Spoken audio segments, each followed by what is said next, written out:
인문 강좌 가람 시조 교실을 함께할 시조시인 오종문입니다. 오늘은 시조 3장의 미학에 대해서 여러분과 함께 하겠습니다. 아다시피 시조는 한국의 유일한 정형시이죠. 700여 년 동안 민족과 함께 성세를 해온 대한민국 문학에 대표하는 세계 유일의 문학 장르입니다. 세계적으로 자국의 언어를 사용해서 자국의 시를 가지고 있는 나라는 몇 개 되지 않습니다. 이웃 중국의 한시가 있고요. 그 다음에 일본의 하이쿠가 있고 프랑스의 소네트가 있습니다만은 현재 중국의 한시도 많이 쇠퇴하는 분위기가 있고 일본의 하이쿠 같은 경우는 시로서의 역량보다는 어떤 즉흥식적인 그 형식에 있어서 유일하게 참대를 가고 있습니다. 그래서 한국의 시조도 뭐 고시조나 현대시조로 분류가 되고 있습니다만은 지금은 현대시조는 한국의 시로서 유일하게 좀 살아남아 있는 시대를 아픔을 대변할 수 있는 한국 고유의 정형시라고 얘기할 수 있습니다. 그래서 시조는 왜 700여 년 역사 동안 이렇게 살아남을 수 있었냐 하냐면은 우리 한국인의 생체 리듬에 가장 잘 맞고 언어의 마디가 두 마디, 세 마디, 네 마디처럼 자연스럽게 시조의 형식을 이어가기 때문입니다. 그리고 또 한국의 정서를 가장 잘 맞는 3장의 그릇에 담아낼 수 있는 유일한 문학이라고 할 수 있습니다. 시조는 비교적 자유로운 배경 위에서 시상을 전개하는 자유시에 비해서 일정한 질서 안에서 시상을 전개하는 정형시입니다. 그러니까 자유시는 형의 배열이라든가 어떤 자수, 음보의 배열을 없이 자유롭게 쓰는 거지만은 시조는 일정한 정형의 틀 안에서 이루어지는 겁니다. 보통 시를 분류할 때 우리는 시에서 자유시와 정형시를 분류하는데 자유시 같은 경우는 우리가 보통 쓰는 일반적인 편하게 행의 구분이라든가 자수율의 구분을 쓰는 게 자유시이고 그 다음에 그 정형시라 있는 게인데 정형시가 바로 지금 오늘 함께 하고자 하신 시조입니다. 그래서 시조는 3장, 6구, 12음보라는 정격의 형식을 가지면서 고도의 압축과 긴장 또는 절제된 언어 미학을 통해서 3장 안에 우주적 상상력에서부터 아주 작고 미세한 사물들의 움직임에 이르는 다양한 시적 경험을 표현할 수 있는 문학 장르라고 할 수 있습니다. 그래서 3장의 안에는 장중하기도 하고 파장이 큰 파도처럼 일어나는 순간적 정서를 다양하게 나타내는 것이 바로 우리 시조 3장의 미학이라고 할 수 있습니다. 시조는 보통 한 수가 이제 초장, 중장, 종장으로 이제 이루어지는데 초장은 보통 이제 시작하는 장이라고 그럽니다. 그리고 중장은 초장을 이어받아서 발전시키는 장이고 종장은 전체를 마무리하는 장이라고 이렇게 얘기를 합니다. 최근에는 시조의 현대시조의 창작법은 앞에처럼 초장을 일으키고 중장에서 이어받고 종장에서 마무리하는 장이 아니라 요즘 현대 시조의 기법으로서 때로는 이 종장이 초장이 오는 역할도 하는 경우도 많이 있습니다. 그래서 이 부분은 이제 처음에 일으킨다는 그 의미에서 시작한다는 의미에서 초장, 중장, 종장의 구분을 있었지만은 현대에는 이런 어떤 장의 개념만 있는 것 같아요. 그래서 일단은 초장, 중장, 전장의 개념을 설명해 가면서 뒤에 시조 3장에 대해 미래에서 깊이 더 연구해 보도록 하겠습니다. 그래서 앞에도 얘기했듯이 초장은 일으키는 장, 그러니까 쉽게 말하자면 대문을, 시의 대문을 여는, 시의 문을 여는 그런 장이라고 할 수 있느냐면 중장은 대문을 열고 집 안으로 들어가는 그런 단계라고 얘기할 수 있습니다. 그리고 마지막 종장은 초장의 내용을 자연스럽게 개성할 수도 있고 또는 발전시킬 수도 있으면서 대꾸로서 강조를 하거나 또는 아기자기한 전체미를 맛볼 수 있게 있는 장이 시조 3장의 종장이라고 얘기할 수 있습니다. 그래서 시조의 종장은 비약이나 전환이나 유기 이런 것들을 어떤 꿈틀거림 같은 거친 정제하고 걸러낸 다음 중장을 끌어안고 마무리 짓는 장이다 이렇게 얘기를 할 수 있습니다. 그래서 보통 시조를 종장만 잘 써도 70%는 성공한 작품을 낼 수 있다 이렇게 많이 합니다. 그만큼 시조는 그 종장의 의미에서 많은 힘을 부여할 수 있고 특히 시조의 종장에서 첫 삼음절은 절대 변하지 않는 불변입니다. 그래서 아무리 시조의 형식을 갖췄다고 그래도 시조 종장에서 이 삼음절을 이나 사나 오면은 시조라고 얘기를 하질 않습니다. 그만큼 시조가 중요하다는 그런 얘기를 말씀드립니다. 그래서 그 시조의 3장은 문학사적으로도 그 3단 구석의 독창적인로 이루어낸 시조입니다. 그래서 그 3장의 미학은 초장과 중장에서 3, 4조. 보시면 알겠지만은 시조는 한 장이 주로 4개의 2개의 구로 이루어지면서 각 구 안에 2개의 음보가 있습니다. 그래서 보통 3장 6구 12음보라고 이렇게 설명을 합니다. 뒤에서 설명을 하겠지만은 그래서 초장에는 앞에 3, 4를 정구라고 그러고 뒤에 또 3, 4 보통 3, 4, 4, 4도 나옵니다. 이거를 뒷구, 후구 이렇게 해서 보통 한 장에는 정구와 2개의 구가 있고 그 각 구 안에 이음절이 있습니다. 그래서 보통 3장 6구 12음보 형식으로 이렇게 얘기를 합니다. 그래서 현대 시조는 어떤 그 음수위를 깨는 파격이 많이 쓰이기도 하지만 그 종장의 첫 음보 앞에서 설명을 드렸습니다만은 3자는 절대 변하지 않습니다. 그래서 불변이고 이게 불변의 의미를 뭐냐면 그만큼 3장의 의미가 정형으로서 중요하다는 의미일 수 있습니다. 그래서 이 율조는 시조의 율조는 바닷물에 비유를 하자면은 초장과 중장이 평화롭게 넘실거리는 봄바다 같다면은 종장은 세찬 폭풍과 몰아친 뒤 평온을 되찾는 것과 같은 격동과 수습이 함께 이루어지는 장이라고 할 수 있습니다. 그래서 시조를 종장의 미학이라고도 얘기하기는 합니다. 이처럼 그 초장은 하늘의 원리, 이제 저는 이제 이 부분을 천지인으로 설명을 합니다만은 보통 초장은 하늘의 원리로, 중장은 땅의 질서로 구성이 되고, 종장은 결국 하늘과 땅 사이에 사람을 노래하는 천지인의 구성 원리로 이루어진다. 저는 이렇게 설명을 합니다. 그래서 보통 그 이제 한시를 전공하시는 분들은 이게 기승전결로 해서 시조를 설명을 하기를 하는데 제 개념 같은 경우는 이거는 한시의 기승전결과는 전혀 다른 시조는 3장으로 이루어지는 거라고 저는 생각을 합니다. 보통 그 전결을 시조의 종장에다 이렇게 비유를 하기는 하는데 지금 창작하는 과정에서는 정결이라는 게 모든 것을 앞에서 말했듯이 초장과 중장을 끌어안고 종장에서 마무리하는 적에서 정결이라는 의미도 있습니다만은 그래서 저는 그 기승전결이다보다는 천지인으로 시조를 설명을 많이 합니다. 그래서 이런 천지인이 결국 뭐냐면 시조의 세 마디 네 마디로 이루어지는 우리 말의 그 특성상 노래하는 독창적인 그 양식이 바로 시조고 45자 이내라는 함축성이 있는 그 문학적 우수성이 돋보이는 그 시조의 3장의 미학을 앞으로 어떻게 자리를 잡고 또 시창작에 활용할 것인가에 대해서 이 시간을 같이 함께 해 보겠습니다. 그러면 왜 이 시대에 시조인가라고 묻는다면은 저는 이렇게 얘기를 하고 싶어요.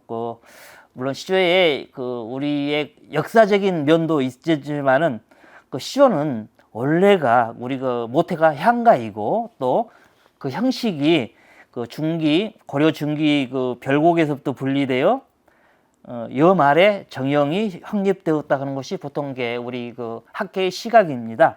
그래서 그 시간이 그다 700여 년 동안 우리 민족과 함께 성세를 갖춰온 긴 역사성을 가진 고유의 문학 양식이라는 걸 앞에서 설명을 했습니다만은 이 시조가 사라지지 않고 끈질기게 살아남아서 유지되고 지금까지 개선 발전되고 있는 이유는 알다시피 문학이라는 거는 소비가 없으면 사라지게 돼 있는 거죠. 그래서 아무래도 소비가 있고 창작자가 있기 때문에 여지까지 우리말은 살아남지 않았나 이렇게 생각을 됩니다. 그래서 시조는 대한민국 문학을 대표하는 세계 유일의 문학 장르이다. 이렇게 생각합니다만은 지금 현실은 참 안타까운 그런 유상에 올라와 있지 못합니다. 개화기 시조부터 시작해서 구한말에 이르는 이런 자유 문명이 들어오면서 자유시에 밀려서 시조가 지금은 사실 변방의 문학은 있습니다만은 작년에 시에 함께 포함되어 있던 시조가 그 문학진흥법에 의해서 시조라는 단독 장르로서 이제 승격이 돼 있고, 그래서 엄연히 시조도 하나의 시가 어떤 별개인 단독 장르로서 지금 이제 작년에 아동문학과 함께 7개의 어떤 문학분과에서 통과가 돼서 올해부터는 좀 활발하게 시조가 진행되지 않을까 이 생각도 가져봅니다. 그래서 앞에도 설명했지만 다시 반복하는 그 공부한다는 의미에서 제가 좀 다시 정리했던 거를 좀 정리를 해보겠습니다. 그래서 한국의 정형시 시조는 한국인의 생체 리듬과 같고 시대의 아픔을 가장 밀도 있게 형상화할 수 있는 그릇이며 우리 현대인의 정서를 명확하게 담아낼 수 있는 형식으로 한국인이라면 누구나 공유하고 창작도 가능한 사음보 형식으로 강인한 생명력을 가진 정형시이다, 이렇게 얘기를 할 수 있습니다. 보통 그 일본의 하이쿠 같은 경우는 전 국민이 뭐 최소한 일주일에 한 번씩 창작을 한다고 그래요. 그래서 우리는 하이쿠 같은 경우는 오치로로 이루는 정형시이지만은 그 우리의 시조 같은 경우는 보통 초장, 중장, 종장에서 이루어지는 45자 이내로 이루어지는 학문이지만은 아까도 제가 설명했습니다만 하이쿠 같은 경우는 사실 개정 감각이 들어가 있기 때문에 어떤 뭐랄까 그 화장실에 들어가면서도 이제 나와서 밑을 안 닦은 그런 느낌, 뭔가 좀 결말이 되어 있지 않는 즉흥적인 이런 게 있어서 어떤 문학으로서 가능한 그 생명으로서의 어떤 존재감이 있을까 하는 생각이 듭니다만은 시조는 어떤 그 3장의 사지문화의 완벽한 어떤 형식을 이룬다고 저는 생각을 합니다. 그래서 그 사실은 이 현대 시조가 들어오면서 그 옛날에 고시조는 노래로서 불려지기도 했습니다만은 그 지금의 현대 시조는 그러니까 고시조가 따로 있는 게 아니고 현시가 따로 있는 게 고시조, 현대시와의 어떤 시대적 개념에 분류하기 위해서 현대시조라고 얘기를 합니다만은 지금은 그 운문으로서의 그 현대시조가 지금 정립을 돼 가고 있고 많은 시인들이 지금 활동을 하고 있습니다. 그래서 시조 인구는 지금의 한 그 1,500에서 2,000명을 지금 그 보고 있습니다만은 이런 분들의 활동이 다 하는 건 아니지만은 일부는 이제 어떤 그 명목수하게 하는 분도 있습니다만은 그 중에 한 10%가 정말 그 문학인으로서의 어떤 시조를 창작하고 있지 않나 생각을 합니다. 그래서 시조는 그 우리의 그 전통적 그 양식을 고수하면서도 동시에 어떤 그 전통을 뛰어넘어야 되는, 단지 우리의 문학이기 때문에 우리의 그 시조를 봐달라 이런 개념이 아니고 어떤 문학으로서의 어떤 그 독자들과 함께 호흡할 수 있는 그런 유상이 될 수 있다는 그 나름대로의 어떤 그 딜레마가 있지 않나 이런 생각을 합니다. 모든 문학인들이 시조를 쓰면서 그런 이제 그 자신의 역량을 발휘하기 위해서 최대한 노력을 하고 있습니다만은 모든 사람들이 아직까지는 고시조라는 그런 개념으로서 많이 생각하는 부분이 많이 있는 것 같습니다. 그래서 이러한 그 갈등과 그 고민을 딛고 현대 시조가 이제 지속적으로 보여준 그 근대적 변형은 아까도 말씀하셨습니다만은 우리의 전통을 계승하면서도 그 어떤 그 소재의 다변화, 우리가 옛날에 고시조에서 얘기했던 어떤 충절이라든가 효라든가 이런 개념을 뛰어넘어서 우리가 모든 생활을 이야기할 수 있는 다변화된 그런 인식의 새로움으로서 시조가 개성적을 표현을 하고 그다음에 그 담론을 형상화하는 그런 시조로 발전할 수 있을 거라 저는 생각을 합니다. 그래서 알다시피 시조는 우리가 살아가는 모든 얘기들을 고도의 압축과 긴장 또는 그 절제된 언어 미학을 통해서 우리 시조 고유의 특징으로 비교적 자유로운 배경 위에서 시상을 전개하는 그 자유시에 비해서 일정한 질서 안에서 시상을 전개하는 시조 미학은 3장 6구 12이온보라는 전격의 형식으로 돼서 이루어진다. 그래서 현대 지금 시조가 자꾸 지금 시조가 자유시가 자꾸 그 산문화되어가는 자유시의 한계를 극복할 수 있는 그 유일한 대안이 아닐까 생각을 하기도 합니다. 요즘 그 자유시를 보면은 시 한 편이 시 한 권 분량으로 나오는 자유시 한 한 편도 있습니다. 알다시피 요즘 자유시는 무작정 길어지고 있지만은 시조는 한 수가 말하자면 3장 6구 12음보 안에 보통 이제 45자에서 50자 이내로 이렇게 한 수를 얘기합니다만은 이 안에서 많은 것을 이야기를 하고 압축을 하고 어떤 독자와 같이 행간을 생각하는 상상의 날씨를 피울 수 있는 그런 게 바로 시조 정형의 미학이 아닌가 저는 생각을 합니다. 그래서 시조는 사실 앞에서 설명했습니다마는 음수와 구수로 이루어지는 정형시라는 점에서 중국 한시와 일본의 와카나 하이쿠와 비견된다. 이 말은 아까 설명을 했지 않습니까? 그래서 그러나 한시나 일본의 정형시들은 즉흥시로 일간해와 현대시의 진지한 시창작 태도에 비하면 치열한 어떤 시정신이 없다 이렇게 얘기할 수 있습니다. 그래서 그 시창작 방법으로서 현대시의 대열에서 밀려나 교양물로서 명맥을 유지하고 있다 이렇게 얘기를 할 수 있습니다. 반면에 그 시조는 물론 이제 고시조도 앞에서 일본의 한시나 하이쿠처럼 그 즉흥시로 발달하는 것은 사실입니다만은 또 일부 노래시로서 불려져 있지만은 지금 근대 시조 이후 그 어떤 그 시조는 그 즉흥성을 그 배제함으로써 그 현대시의 한 시형으로서 그 체질을 개선해 나가고 있고 그게 이제 바로 현대 시조이다 이렇게 얘기할 수 있습니다. 뒤에서 이제 두 편의 작품을 예로 들면서 제가 설명을 하겠습니다만은 이 현대 시조 안에는 앞에도 했지만 우주의 얘기에서부터 아주 소소한 어떤 그 외벌레 얘기까지도 담아낼 수 있는 그런 게 바로 시조가 아닌가 생각을 합니다. 물론 많은 사람들이 그 정형 안에 어떤 그 자수율을 맞추는 것 때문에 답답하다 이렇게 얘기하는 분들도 있는데 사실 이렇게 얘기할 수도 있죠. 우리 바둑을 놓고 예를 들어본다면은 처음에 바둑의 정석은 좀 어렵죠. 근데 정석을 다 익힌 사람들은 그 바둑의 정석을 자유롭게 두는 것과 저는 똑같다고 생각합니다. 물론 처음에는 답답한 옷일 수도 있고 쓰기 힘들 수도 있지만은 어떤 시조의 기본적인 정형을 익히게 된다면은 아마 그 정형 안에서 자유로움을 느낄 수 있는 게 바로 시조가 아닌가 저는 생각합니다. 그래서 왜 이 시점에서 이제 시조인가를 생각해 본다면은 그 자유시로서 표현할 수 있는 것을 왜 굳이 정형신 시조로 표현해야 되는가 이렇게 얘기를 했는데 앞에서 제가 잠깐 설명을 했습니다만은 자유시가 무한정 길어지다 보니까 사실 독자들이 예면하는 경우도 있죠. 그래서 가끔은 좀 더 간명한 요즘 그 나태주 선생님 같은 그 사행시, 유행시, 짧은 시가 많은 독자들로부터 지금 호응을 얻고 있지 않습니까? 어떻게 보면 그 자체도 시조에서 파생된다고 얘기할 수는 없겠지만은 어떤 시조의 개념을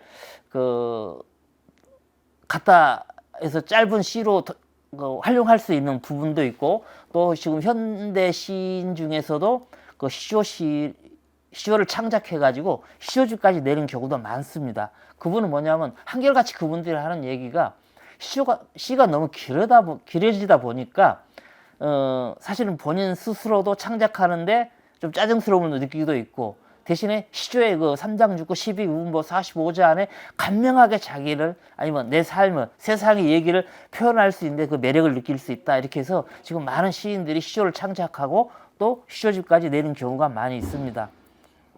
그래서 요즘은 그 첨단 디지털 시대에 있긴 한데 이 디지털 시대에 오래된 양식 시조가 존재해야 되는가 이유에 대해서 설명을 해야 된다면은 물론 이제 시조가 아니면은 고유한 그 표현 양식과 그 자질이 그 안에 있는 것인가를 먼저 따져볼 수 있겠습니다만은 이러한 질문에 대한 어떤 실질적 응답으로서 현대 시조는 자기 안에 부여된 일정한 구속을 더욱더 정교화시키면서 세밀화하고 그 안에 그 동시대인의 그 현대적 감각과 예한을 동시에 구현함으로써 현대성과 시조성을 구축해 갈 때 왜 시조해야 되는가에 대한 답이 되지 않을까 저는 이렇게 생각을 합니다.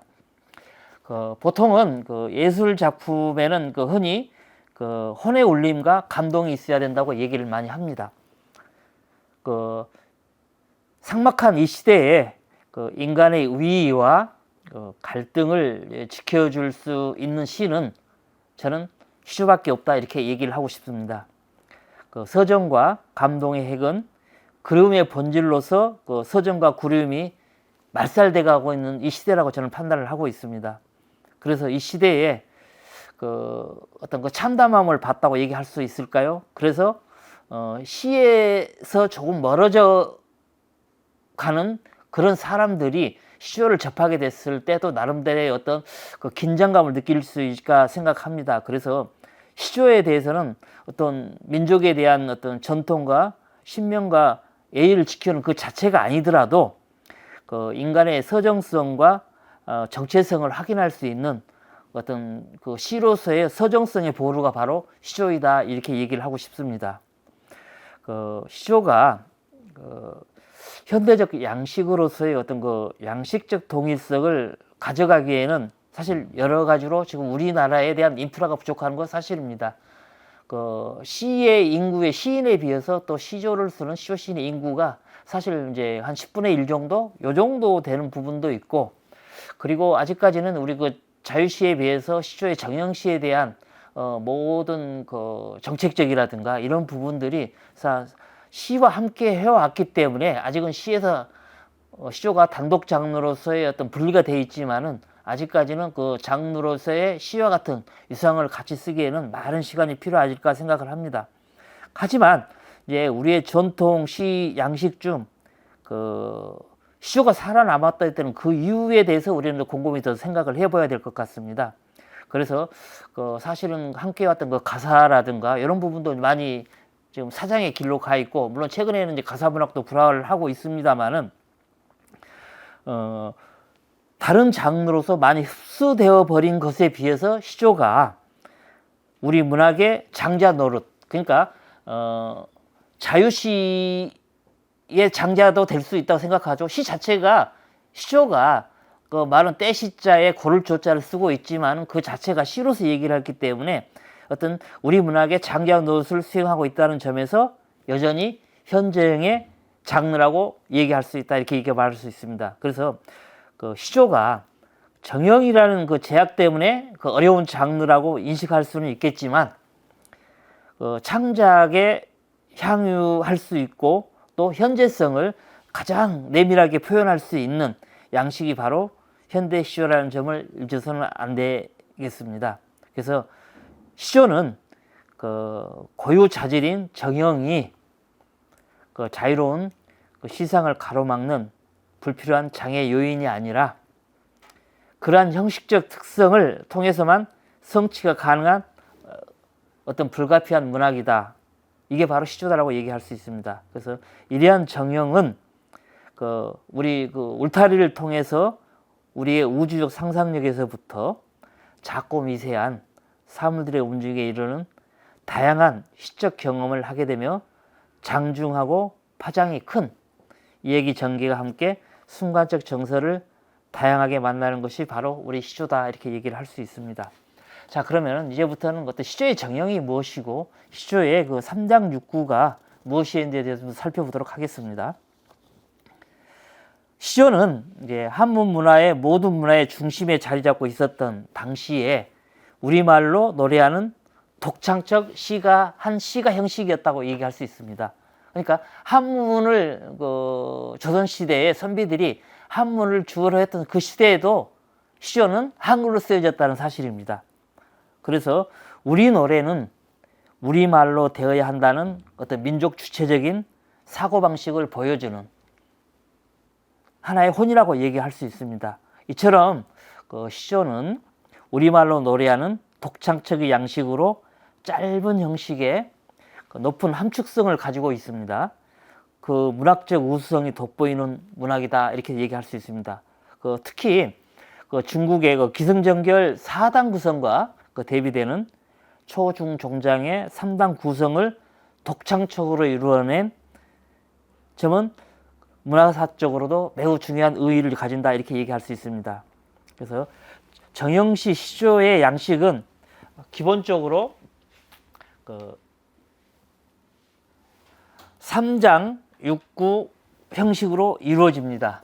여기서 시조의 3장이라는 것은 PPT에서 보는 것처럼 초장, 중장, 종장을 말하고 6구는 초장의 정구와 후구, 앞에서 설명했습니다만, 그리고 중장의 정구와 후구, 그다음에 정장에 정구와 후구 해서 6구, 가령 이제 초장이 3, 4, 3, 4음으로 이루어졌다면은 앞에 3, 4음이 정구이고 뒤에 또는 3, 4나 4, 4음이 후구가 됩니다. 그 예로 제가 이제 가람 이병기 선생님의 그 별의 어떤 둘째 수로 이어지는 첫 수를 이제 했는데요. 제가 한번 낭송을 해보겠습니다. 바람이 서늘도 하여 뜰 앞에 나섰더니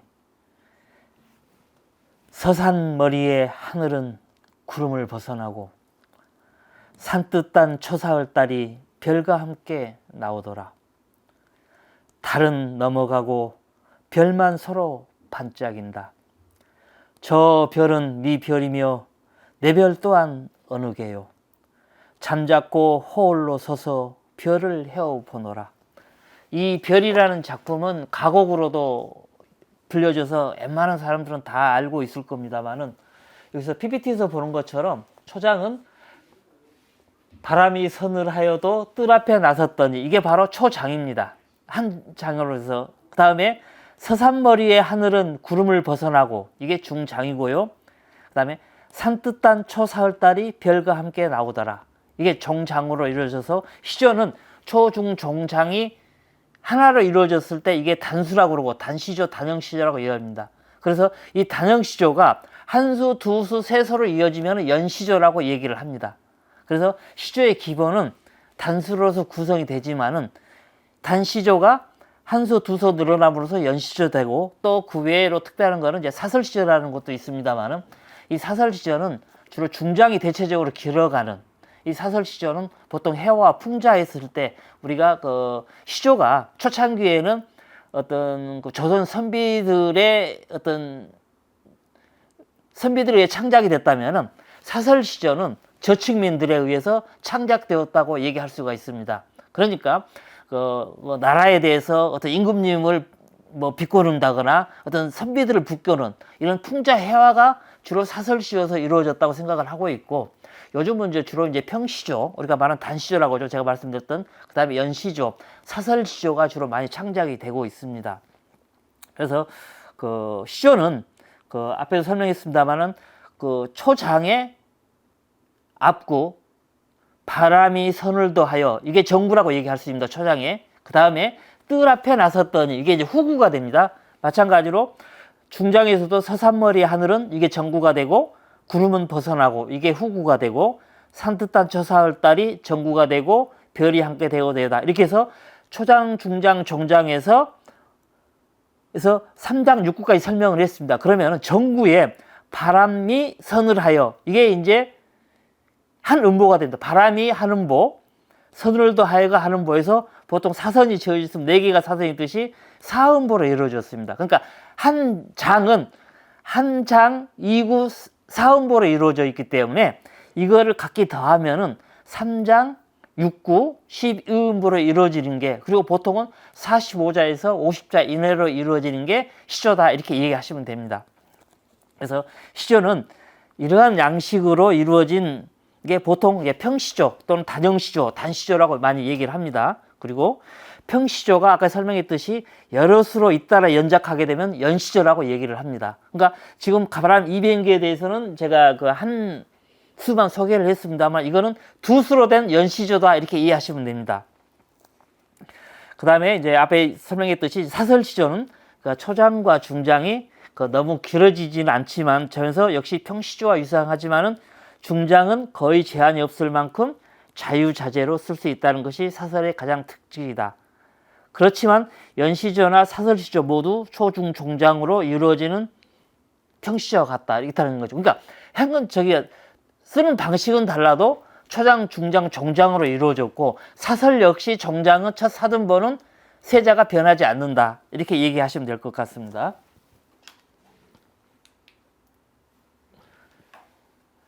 자, 그렇다면은 시조의 정형은 이제 우리가 말했습니다. 이게 왜 누가 인위적으로 3장 음보 12음보를 만드는 게 아니고 시조는 오랜 시간을 거쳐서 천년의 세월을 두고 만들어진 우리 연애의 운명적 형식이라 이해하시면 됩니다. 그러니까 누가 인위적으로 해서 3사를 만들고 3장을 만드는 게 아니란 얘기죠. 우리 말의 가락이 이음보, 삼음보, 사음보 이루어졌듯이 이게 자연스럽게 이루어지면서 하나의 문학을 형성했다고 생각을 하시면 됩니다. 그래서 우리 모국어가 낳은 가장 이상적인 악기라고 얘기를 할 수 있습니다. 그래서 여기서 보시면 알겠지만 우리가 이제 사물놀이를 제가 표시를 했습니다만 사물처럼 자유자재로 어떤 음을 소화낼 수 있는 그런 악기가 바로 시조가, 문학의 악기가 시조가 아닌가 이렇게 생각을 합니다. 그래서 3장 6구 구성과 초장, 중장, 종장의 배분은 우수한 언어의 당금질 끝에 생성된 오묘하고 불가사의한 예술이 바로 시조다 이렇게 얘기할 수 있습니다. 다시 한번 이제 반복을 하자면은 초장, 중장, 종장의 3중으로 이루어지는 시조의 한 수는 초장은 시작하는 장, 앞에서 설명했습니다만, 그리고 중장은 초장을 이어가서 발전시키는 장, 종장은 전체를 마무리한 장이다 이렇게 얘기할 수 있습니다. 그래서 여러 수를 잇따라 연작하는 경우나 사설시조와 같이 장형, 그러니까 사설시조는 이제 장형시조라고도 얘기를 합니다만 중장이 길어지는 걸 사설시조라고 얘기를 합니다. 그래서 사설시조나 한 수가 모두 3장으로 이루어지는 데는 변함이 없다. 그러니까 연시조도 3장으로 이루어져 있고 사설시조도 초장, 중장으로, 종장으로 이루어져 있으며 종장의 첫 3음절은 변하지 않는 불변이다. 이렇게 이해하시면 시조는 이해를 하실 수 있을 겁니다. 그래서 아까도 얘기했지만은 그 초장은 이제 대문을 열고 들어가는 그런 단계가 초장이고, 그 다음에 중장은 집 안으로 들어가는 거, 종장은 집 안에 들어가서 집 안에 무엇이 있는지를 살피고 그걸 정리하는 단계가 있습니다. 그래서 이 중장에서는 아까도 얘기했지만은 중장에서 마무리를 잘하면은 시조는 70%도 성공했다고 제가 얘기를 했습니다만은 초장, 중장을 발전시키기도 할 수 있고 마무리할 수도 있습니다. 그래서 어떤 방법을 쓰든지 간에 초장에서 중장을 마무리 없이 잘 이어가는 게 종장의 미학이라고 얘기할 수 있습니다. 따라서 종장에서는 비약이나 전환이 여기 등이 이제 어떤 자연스럽게 이어져서 마무리 짓는 장이 바로 종장이다 이렇게 얘기할 수 있습니다. 그래서 앞에서 또 설명했습니다만 초장과 중장에서 3, 4절을 3, 4, 3, 4, 3, 4 이렇게 4번 반복되는 다음에 중장 또 정구에서 3, 4조, 3, 5조로 변화를 일으키고 또 후구에서 4, 3조로 마무리되는 거죠. 그러니까 중장은 3, 5, 4, 3이라고 보통 이렇게 마무리가 됩니다. 그래서 중장에서 정구 3, 5, 그 다음에 후구 3, 4 또는 4, 4 이렇게 정리가 됩니다만 현대 시조에서는 이러한 음수위를 깨는 타격이 많이 쓰이기도 합니다. 그래서 보통 3, 5가 요즘은 3은 불변이니까 변함이 없지만은 5의 단계에서는 보통 9까지 쓸 수 있다 이렇게 얘기를 하고 4에서는 보통 5도 쓰는 경우도 있고 3에서는 5까지도 쓰는 경우가 있습니다. 그래서 요즘 현대 시조는 그 정형에 대해서 어떤 그 자수일의 개념이 아닌 음보의 개념, 그러니까 사음보의 개념으로 해서 보통 그 3장 사음보의 개념으로서 요즘 창작이 많이 활용되고 있습니다. 그러니까 원래 3, 4, 3, 4, 3, 4, 3, 4, 3, 5, 4, 4로 했을 때는 45자 이내가 되지만은 현대 시조의 창작인들을 보면은 35자가 넘는 경우가 많고 대신에 50자 이내 요 정도로 해서 한 수가 이루어진다고 이렇게 생각을 하시면 됩니다. 그래서 초장과 중장이 이제 아까 말했죠. 평화롭게 넘치는 봄바다. 그러니까 초장과 중장은 아주 잔잔하게 도입 부분이 되는 부분이지만 중장에 대해서는 잔잔해서 만드는 거예요. 3장 안에 천지인의 내용을 담아야 되기 때문에 거기에는 잔잔함도 있고 격동도 있고 그 격동을 잠재울 수 있는 그런 편안함도 있어야 된다는 게 바로 시조의 얘기거든요. 그래서 중장에서는 앞에 강풍을 이렇게 일으키는 그런 단계가 된다면 종장에서는 그 강풍을 가라앉히는 그런 단계라고 생각합니다. 그래서 이처럼 그 시조는 그 중장 같은 경우는 운율 면에서도 매우 중요하지만은 내용 면에서도 작품 전체를 마감할 수 있는 그런 장이라고 할 수 있습니다. 그래서 초장과 중장이 아무리 뛰어난 어떤 시구라든가 이런 부분을 사용했다 치더라도 종장 처리, 그러니까 종장에 대해서 초장 중중과 못하는 어떤 시구를 도입하게 된다면은 그 작품은 실패할 확률이 높다, 이렇게 많이 얘기를 합니다. 그래서 시조 3장 중에서도 종장에 가장 큰 힘이 실리고 있다, 이렇게 얘기를 할 수 있습니다. 예, 반대로 어떤 평범한 시구를 이용하다가도 초장 중장에서 뭐 평범하게 얻다가도 종장에서 좀 기발하거나 어떤 매섭고 촌철살인과 같은 그런 시구를 끌어온다면은 이 시조는 생동하는 빛을 발할 수도 있다, 이렇게 얘기할 수 있습니다. 그래서 한마디로 시조의 종장 처리를 잘 하면은 작가의 역량도 발휘할 수도 있고 어떤 작품의 성패도 판가름할 수 있는 작이 바로 시조의 종장이다, 이렇게 얘기할 수 있습니다. 이제 다시 정리를 하자면은 우리 몸속에는 삼장육부의 갈물이 된 민족혼의 내재율 시조 가락이 흐르고 있다. 왜냐면 이건 우리가 느끼지 못하는 거지만은 우리가 자연스럽게 어떤 말을 쓰거나 글을 쓰거나 어떤 시를 쓰다 보면은 두 마디, 세 마디, 네 마디로 자연스럽게 이뤄간다는 그런 의미가 있습니다. 그리고 말을 얘기해도 평범한 이렇게 높낮이가 없는 게 아니고 말을 하면서도 높낮이가 있는 그런 우리 말 특성이 가장 자각한 부학이 바로 시조다, 이렇게 얘기할 수 있습니다. 그래서 이런 부분을 우리가 이제 느끼지는 못하지만 우리 몸속에 흐르는 내재율이 우리는 어린 시절부터 자연스럽게 스며들었다는 얘기죠. 보통 이제 요즘은 보기 힘듭니다만은 어렸을 때 어떤 어머니들이 다듬이들을 두드리는 소리 멀리만 들어서 어떻습니까? 높낮이 강약이 있으면서 울림이 있는 그런 적이죠. 그 다음에 이제 우리가 농약을 보면 어떻게 해야 될까? 우리도 모르게 농약 소리를 들으면 흥이 나서 어깨를 들썩이게 되는 거죠. 그 다음에 이제 어떤 그 길도 직선의 길이 아닌 고향에 들어간 구부러진 시골길이라든가 어떤 골목길 같은 거. 그 다음에 우리가 마을 앞에, 고향 앞에 서 있는 오래된 느티나무. 그리고 산의 어떤 자연스러운 능선들. 이제 이런 것들이 바로 우리 시조가 있게끔 만든 그런 가장적인 요인이 아닌가 생각하면서 우리는 이런 것들을 보면서 느끼지는 못했지만 우리 몸속에서 스스로 어떤 습속화되어 가지고 어떤 말로서 노래에서 나온 게 바로 시조가 아닌가 생각을 합니다. 그래서 여기에 대해서 시조에 대해서 가장 간명하게 정의를 이제 내린 분이 바로 정원영 선생님이시는데요. 정원 선생님은 이 시조에 대해서 뭐라고 얘기하냐면은 흐름과 구비가 있고 마디와 풀림이 있는 가형이 바로 시조다, 이렇게 정의를 했습니다. 이 부분은 뭐냐면은 아까 제가 설명했듯이 막힘이 없고 흐름이 있으며 그 다음에 곧지 않고 곧은 반면에도 때로는 굽이쳐 흐르는 골목 같은 구비가 있고 그 다음에 무작정 길어지는 게 아니고 어느 순간에 끊어지면서는 마디가 있고 그리고 단단히 쪼여지는 게 아니지만은 때로는 그 단단함을 풀어내는 이런 노래 형식이 바로 시조가 아닌가, 이렇게 생각을 합니다. 그래서 이제 앞에서는 이제 시조의 전반적인 거하고 어떤 시조의 중요성을 얘기를 했습니다만 이제는 이제 본격적으로 어떤 초장, 중장, 종장이라는 그 3장의 미학에 대해서 작품 두 편의 예를 들어보면서 진행을 하겠습니다. 알다시피 시조는 고려 말부터 창작된 700여 년의 역사를 가지고 있습니다. 그래서 그 맥이 이제 끊기지 않고 현재까지 창작되고 있는 이유는 우리 몸에 흐르는 내재율이 담긴 시이기 때문이라고 앞에서 서너 번 더 설명을 했습니다.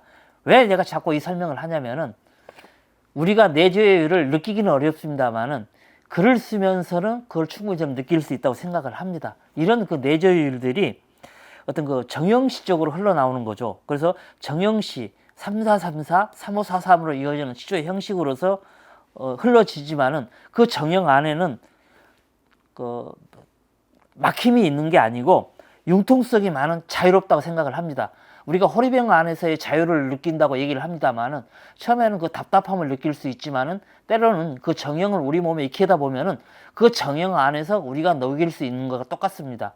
사실은 처음에는 우리가 목욕탕 안에서 처음에는 느낄 때는 답답할 수 있지만은 그게 적응이 되면은 오히려 그 좁은 목욕탕 안도 편안하게 느낄 수 있는 것 같은 거라고 생각을 합니다. 그래서 또 시조는 알다시피 그 어떤 그 자유시와는 다르게 어떤 긴장과 풀림의 어떤 미학적 장치를 가지고 있습니다. 왜냐하면 3-4-3-4라는 그 정형 안에 풀고 조이고 풀고 조이고 또는 반대로 조이고 풀어내는 그런 정형의 미학을 가지고 있다 생각을 하시면 됩니다. 그래서 또는 이제 시조는 우리가 물론 시도 마찬가지겠지만 형식 체험의 시이다. 그리고 가장 현대적인 오늘의 정서를 담아낼 수 있는 문학 양식이다 이렇게 생각을 합니다. 그래서 시조는 한국의 가장 정제된 시조다. 가장 정제된 시가 바로 시조다 이렇게 얘기를 할 수 있습니다.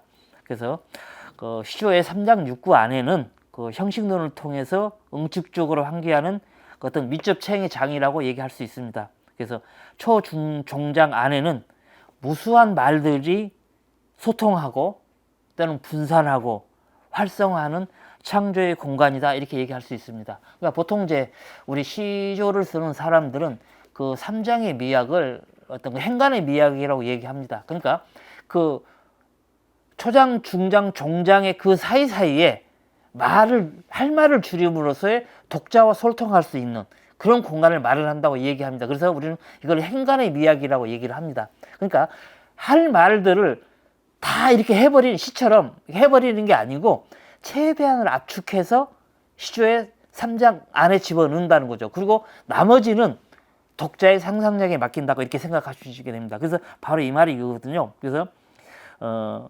무수한 말 없음을 말은 하지는 않지만은 그 행간을 통해서 독자와 소통을 하고 이따 뒤에 작품에서 나오겠습니다만은 그러니까 왜 시조가 이렇게 정형의 미학이라는 걸 뭐냐면은 사실 좀 어려운 부분도 있습니다만은 그 부분에 대해서 제가 설명을 하겠습니다만은 어쨌든 간에 시조는 독특한 긴장과 풀림의 미학 장치가 있다고 얘기 설명했지 않습니까? 그래서 무수한 말 없음의 일들이 소통하고 분산하고 활성화하는 창조의 공간이다 이렇게 얘기할 수 있습니다. 그래서 현대시의 어떤 자유로운 형식과 언어의 풍요에 대한 시조 양식의 그 경쟁력은 견고한 내적 응축의 확산에서 찾을 수 있다.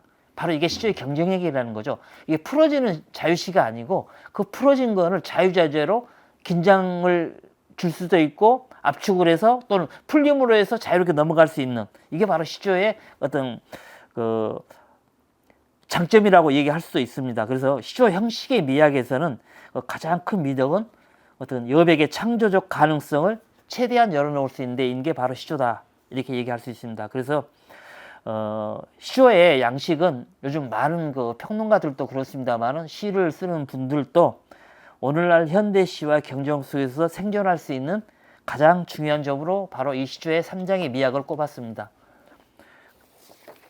그래서 이제 다음의 작품을 이제 예로 들 텐데요. 왜 시조 종장에서 3장의 미학인가에 대해서 설명을 해보겠습니다. 다음에 보이는 시는 서우승 시인의 카메라 탐방이라는 이 작품인데요. 이 작품은 1970년대에 군사 독재 시절에 서슬이 풀어냈던 그 시절에 사실은 신춘문예 당선을 했던 작입니다. 그래서 이 작품의 그 중에 한 편인데 원래 4편으로 이루어진 당선작인데 제가 여기서 이제 한 편만 이제 선택을 했습니다. 그래서 한번 낭송을 해 보겠습니다. 한 발짝 물러서서 실눈으로 오후를 보면 햇살과 편을 짜고 바다와 내통하는 산 세물단 피라미드의 대이동이 눈부시다. 이게 이제 3장으로 이루어지는 단시조입니다. 그래서 요 시에 대해서 이제 잘 분석을 해놓은 우리 홍영희 평론가의 얘기를 제가 인용을 했습니다. 이 시의 이제 내용은 어떤 시냐면 전반적으로 분주하고 활기가 넘치는 5월 대낮의 풍경을 묘사하고 있는 작품입니다. 그러니까 내용을 보면은 이제 산이 바다를 그리워하고 바다가 산을 그리워하는 애틋함을 햇살이 이어주고 있다 이렇게 평을 하고 있습니다. 그래서 이 서우승 시인은 카메라의 어떤 작은 렌즈를 통해서 외부 세계의 무한을 폭넓고도 집중적으로 포착해낸 일상과 사물 속의 심연을 묘사하고 있다. 그리고 그 묘사를 3장의 우주적 깊이와 넓이로 포괄해서 표현해내고 있다. 이렇게 평을 받고 있습니다.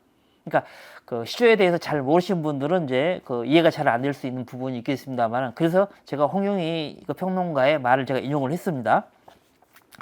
홍영희는 이 작품에 대해 청명하고 눈부신 5월의 풍경의 시면을 한 발짝 물러선 미적 응시를 통해 직시하고 있다.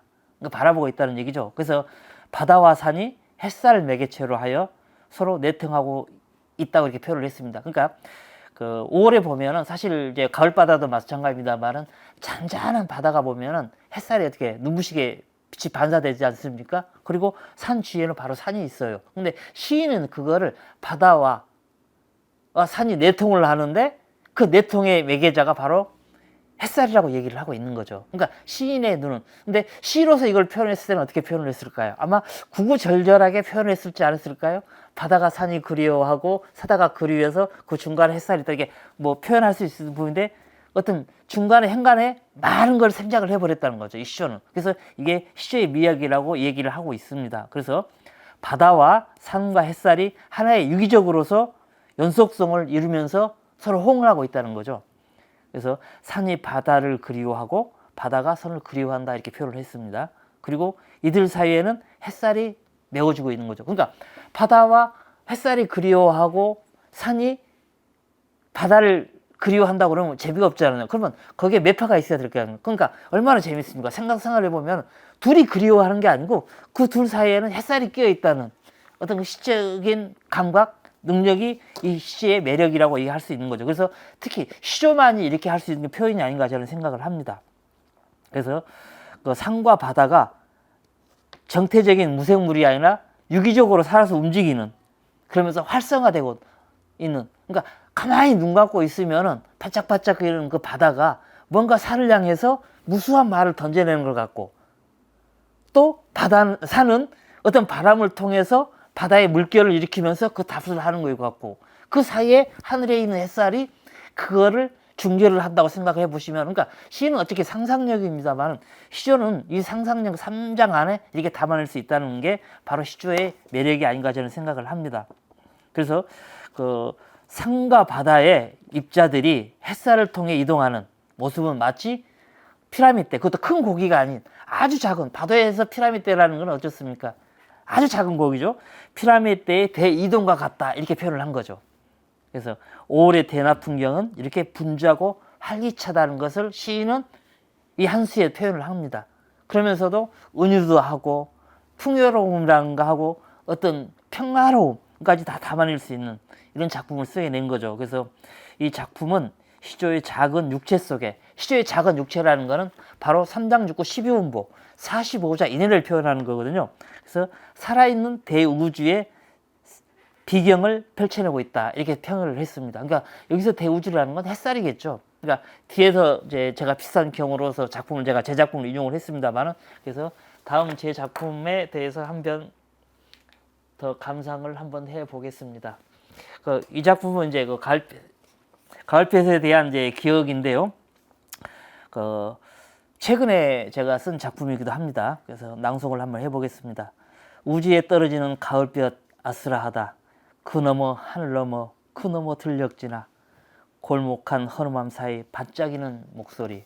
요 시고 있습니다만은 제 졸시의 이제 가을볕에 대한 단상입니다.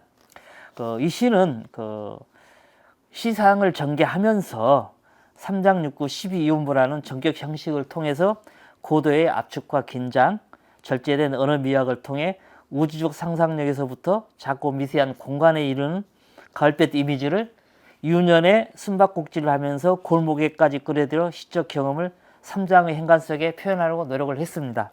그래서 유년 시절의 어느 가을, 먼 우주로부터 출발한 빛이 하늘이라는 공간을 지나 지구에 이르는 과정에서 봄, 여름을 지나 가을볕이 되고 들녘에 곡시계를 잘 여물게 하는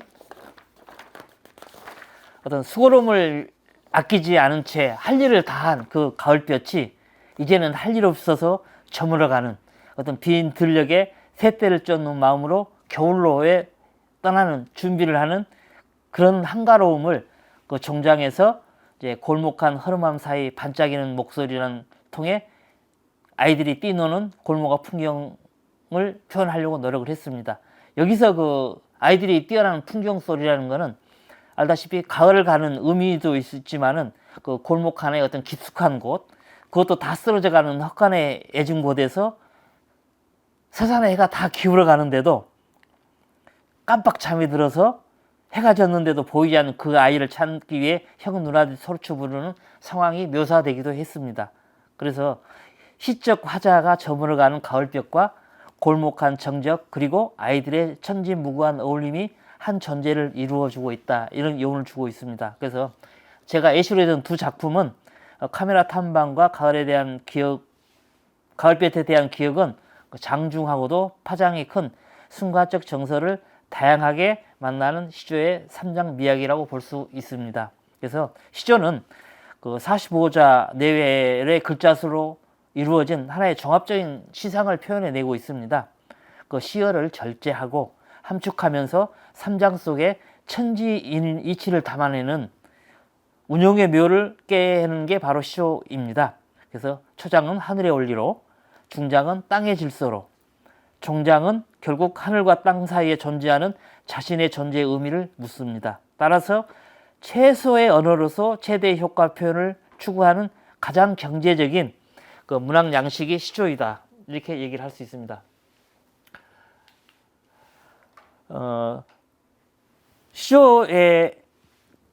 시조는 이제 독자에게 그 한치의 그 새끝으로 사람을 죽인다라는 뜻의 그 촌천살인과 같은 어떤 결정적인 깨달음을 주는 것이 바로 시조 3장의 미학입니다. 답답함과 구속함을 주는 여유로운 함축과 절제를 통해 부분적으로 전체를 표현할 때 독자는 생략과 행간의 비약 속에 생략한 내용을 찾아내서 감상과 즐거움을 누릴 수 있는 게 바로 시조 3장의 미학이라고 할 수 있습니다. 이처럼 그 시조는 이미 박제가 되어버린 사라져가는 양식이 아니라 독자적인 곤욕을 풍요롭게 구축해가는 양식으로 거듭나고 있습니다. 그 시조 3장의 미학은 웅숭 깊습니다. 줄일 대로 줄이고 깎을 대로 깎은 언어의 정수를 보여주는 정형이 바로 시조의 미학이며 한국 정형의 세계 속에서 유일하게 정형시로 살아남아 있는 시조가 아닌가 생각합니다. 이상입니다. 감사합니다.